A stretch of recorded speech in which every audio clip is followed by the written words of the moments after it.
ਸਾਰਿਆਂ ਨੂੰ ਸਤਿ ਸ਼੍ਰੀ ਅਕਾਲ ਜੀ। ਅੱਜ ਜੋ ਕਿ ਬਰਸਾਤਾਂ ਦੇ ਚੱਲਦੇ ਪਿੱਛੇ Fateh Singh colony ward number 51 ਦੇ ਵਿੱਚ ਇੱਕ ਗਰੀਬ ਪਰਿਵਾਰ ਸੀ ਸਬਜ਼ੀ ਵੇਚਣ ਵਾਲਾ, ਜਿਨ੍ਹਾਂ ਦੀ ਛੱਤ ਢਹਿ ਪਈ।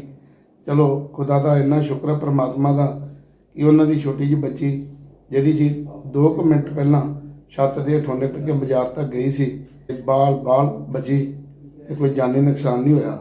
ਉਸ ਸਮੇਂ ਤੇ ਮੌਕੇ ਤੇ ਪਹੁੰਚ ਕੇ ਸਾਡੇ ਉੱਥੋਂ ਦੇ ਵਾਰਡ ਨੰਬਰ 51 ਦੇ ਕੌਂਸਲਰ ਸਾਹਿਬਾਨ ਕਮਲ ਪਹਿਲਵਾਨ ਜੀ ਤੇ ਆਪਣੇ ਵਿਕਾਸ ਸੋਨੀ ਜੀ ਆ ਕੇ ਉਹਨਾਂ ਪਰਿਵਾਰ ਨੂੰ ਆਸ਼ਵਾਸਨ ਵੀ ਦਿੱਤਾ ਤੇ ਬਣਦੀ ਮਦਦ ਵੀ ਕੀਤੀ ਆ। ਉਸ ਤੋਂ ਬਾਅਦ ਸਾਡੇ ਸੈਂਟਰਲ ਹਲਕੇ ਦੇ MLA ਡਾਕਟਰ ਅਜੇ ਗੁਪਤਾ ਜੀ ਉਹ ਵੀ ਪਹੁੰਚੇ, ਪਰਿਵਾਰ ਨੂੰ ਮਿਲੇ, ਪਰਿਵਾਰ ਨੂੰ ਆਸ਼ਵਾਸਨ ਦਿੱਤਾ ਕਿ ਦੁਬਾਰਾ ਤੁਹਾਡੀ ਜਿਹੜੀ ਛੱਤ ਪਾ ਕੇ ਦਿੱਤੀ ਜਾਏਗੀ, ਪਰਿਵਾਰ ਆਪਣਾ ਮੁੜ ਵਸੇਬਾ ਕਰੇਗਾ। ਸਾਰਿਆਂ ਨੂੰ ਸਤਿ ਸ਼੍ਰੀ ਅਕਾਲ ਜੀ। Thank you.